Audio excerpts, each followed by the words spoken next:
You know, it's nights like tonight that I wish this was the Locked On Stockton Kings podcast, because at least I'd be talking about a team that played with a little bit of heart and effort.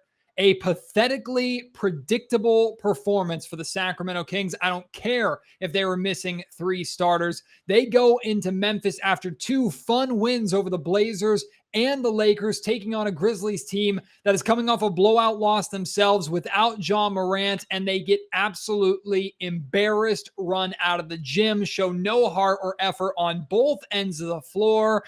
It's a story that we've seen and read for 15 years, and it keeps on rearing its ugly head. Unfortunately, once again, we're going to have to talk about it on today's episode of the Locked On Kings podcast.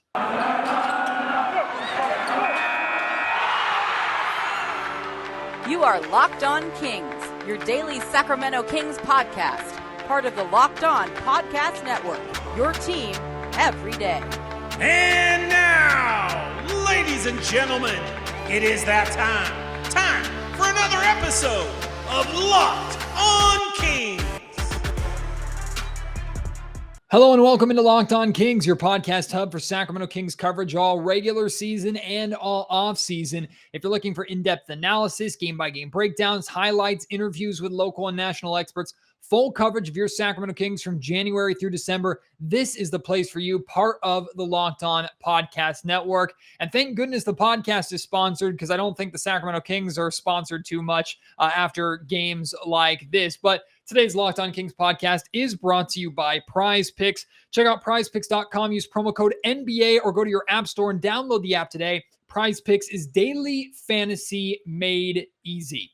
My name is Matt George. I have the privilege of being your host here. I've been a Sacramento sports media member covering the Kings for the last 7 years. This is my 8th season covering the team professionally. And I used to be with Sports 1140 KHTK Radio in Sacramento, now with ABC 10 Television.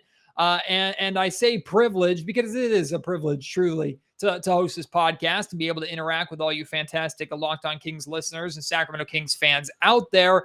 It just so happens to not be a privilege, though, that we have to follow this Kings team as closely as we do. You know, it's really a privilege for the Kings to have the fan base that they have here in Sacramento, to continue to support them, even though we've seen games like this time after time after time after time again over the course of this 15 plus year playoff drought. And, you know, it's one thing, like, bad losses are going to happen. Blowout losses happen every single season. And you could easily dismiss this game as, well, it was an earlier start, a 3 o'clock start Pacific time. It was 5 or 6 o'clock start in Memphis. And the Kings were without Harrison Barnes and without Richaun Holmes, also without Mo Harkless, no matter that all three of those guys were basically out the entire game when the Kings beat the Los Angeles Lakers in triple overtime. That, to me, is more important. That, to me, is what is worth pointing out and focusing on, because, as we've had to talk about way too many damn times here on the Locked On Kings podcast, that is what we expect from this Kings team. Raise your hand if you followed the Kings for the last 15 years, if you've followed the Kings for the last 5 years closely. Raise your hand if you did not predict this game going like this tonight, or at least starting the way it started. It's so pathetically predictable for the Sacramento Kings, coming off of two good wins, a great win over the Portland Trailblazers, followed by an absolute war, a triple overtime battle against LeBron James, Anthony Davis, and the Lakers, while you were down 2 starters and lost a third in Mo Harkless early on in the game.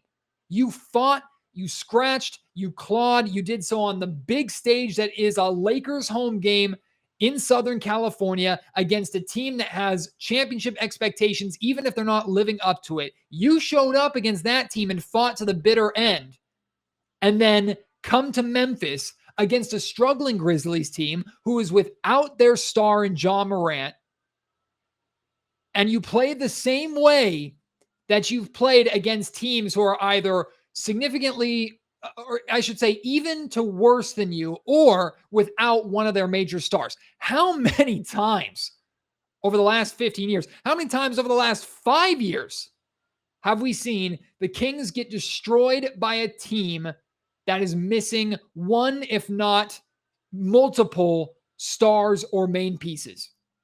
How many times? I credit it to two things. One, everybody who comes into a game against the Sacramento Kings, especially against the Sacramento Kings defense, they come in with a confidence knowing, hey, this could be my night. This could be the night for me to show up and shine and prove that I belong here in the NBA and maybe play well enough to earn myself some minutes down the line because I torched the Sacramento Kings. Just like, I don't know, Jaren Jackson Jr. did tonight, 17 points. Dylan Brooks, 21 points. 18 points from Desmond Bane. And these are good players. These are solid NBA players. But they come in with a confidence even without their star because they know they're playing the Sacramento Kings, specifically the Sacramento Kings defense. So that's one thing I attribute it to. Number two is the Kings consistently take opponents for granted. Oh, Ja Morant's not playing? This won't be as hard as it usually is. Never mind, this Grizzlies team swept you last season in 3 games. Granted, some of those games you were without De'Aaron Fox. Doesn't matter. You had De'Aaron Fox in this game. He might as well not have been on the floor. De'Aaron Fox was horrible in this game. The Kings as a whole were horrible in this game. But it's predictable that they would play this way with the lazy effort on defense, the poor offensive execution. It's the same crap that we've seen for over a decade, regardless of head coach. And I hit that point hard because, you know, many of you who called me Captain Defender Walton here over the last few months of the season, but certainly since Luke Walton was fired and right before Luke Walton was fired. And I don't know how many times I have to preface this by saying I don't believe Luke Walton was the perfect, ideal, right coach to bring the Kings back to prominence in the NBA. That's not the argument. My argument was always, I don't believe there is anything a head coach could do to fix the consistent issue with this Kings roster, which are these players showing up sometimes and not showing up others. And that especially includes the best players, Mr. De'Aaron Fox in particular. What could Alvin Gentry do? It didn't matter. It might as well have been Luke Walton on the bench tonight. The team looked the exact same. This Sacramento Kings team looked the exact same as they did last season. Their defense was non-existent, and their offense was, hey, let's just chuck up a crap ton of threes, and if they don't go in, oh well, keep shooting them. We're down 30. It doesn't matter. That's all we saw last season under Luke Walton. It seemed to get better this season, also under Luke Walton. Had some struggles. Alvin Gentry, 2-1 in his first 3 games, including great wins over the Lakers and the Blazers, feeling pretty good. We want to give credit to Alvin Gentry, and we try and give credit to Alvin Gentry. Do we not blame Gentry the same way we would blame Walton for this kind of performance? If you're going to blame Walton for these, you have to blame Gentry. Or you can have the perspective that I have, which is this is just who this Kings group is.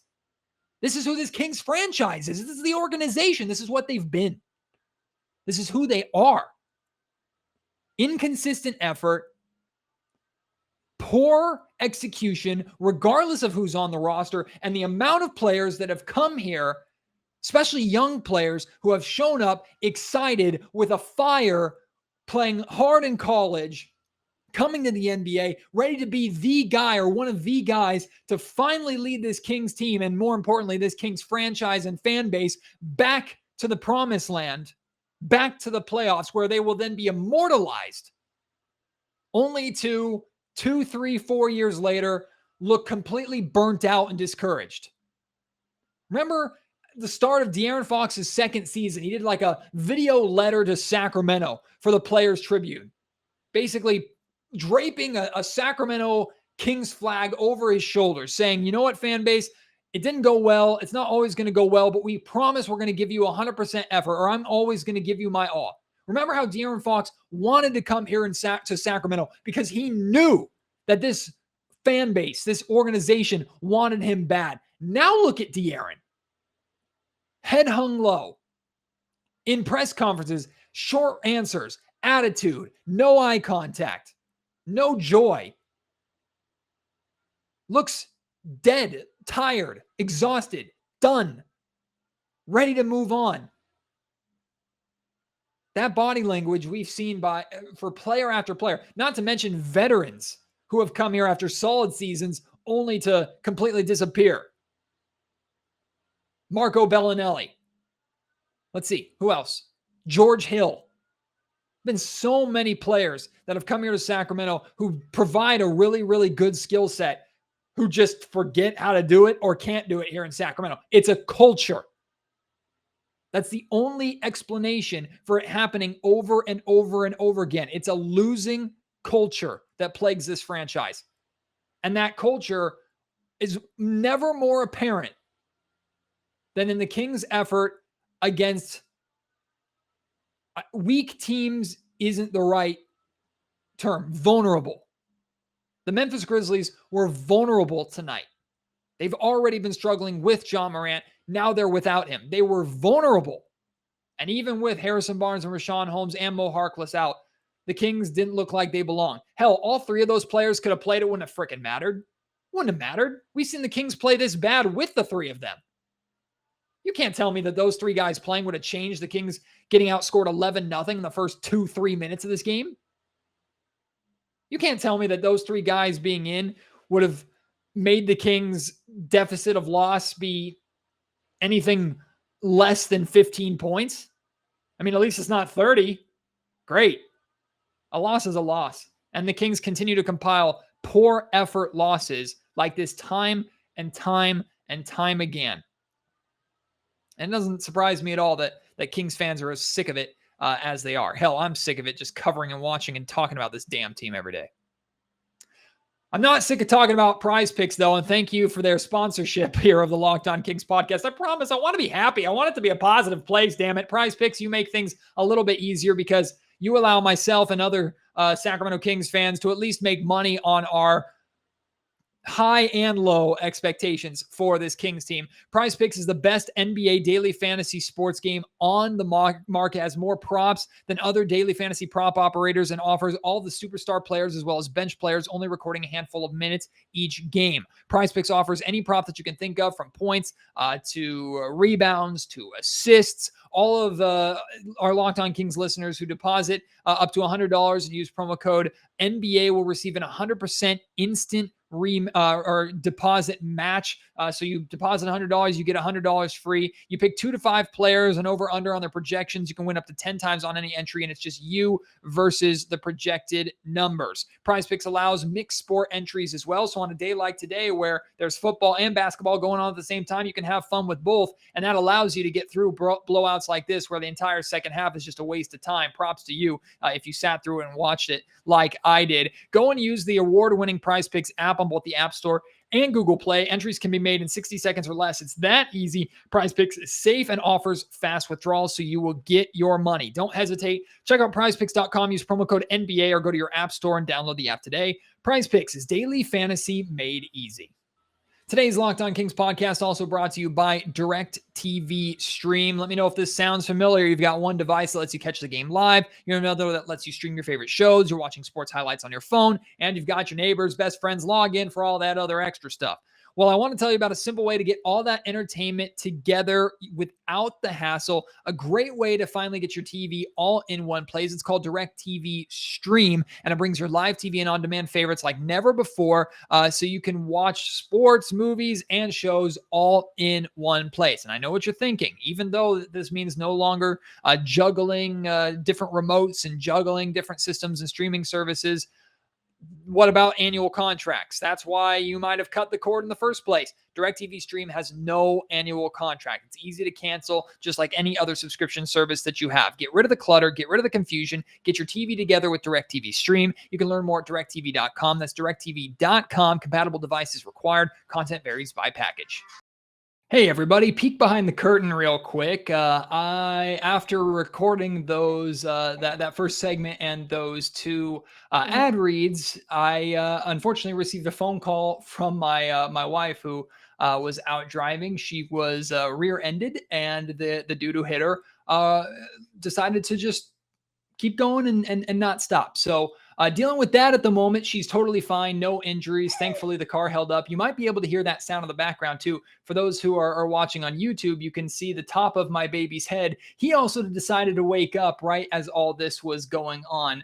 And he had some sort of nightmare or something. So he's not a happy camper either. Maybe he was dreaming about that Kings game. Somehow, everything that I just explained to you that has happened in the last 10 minutes has been easier to deal with already than that Kings loss did. But unfortunately, going to have to call this podcast a little bit short. I had more to talk about, especially in regards to De'Aaron Fox. I will talk about that on a future episode. I just don't know how long this delay is going to be and want to make sure I got this post-game podcast out to you. So that's my son Arthur saying so long. I will say goodbye as well. Thank you so much for listening. I'll be back with a normal podcast coming up very soon. Kings have 3 meetings against LA teams coming up. That should be fun. I'll talk to you next time. Until then, my name is Matt George. You've been listening to Locked On Kings, part of the Locked On Podcast Network. I know, buddy. They make me cry too. The Kings make me cry too.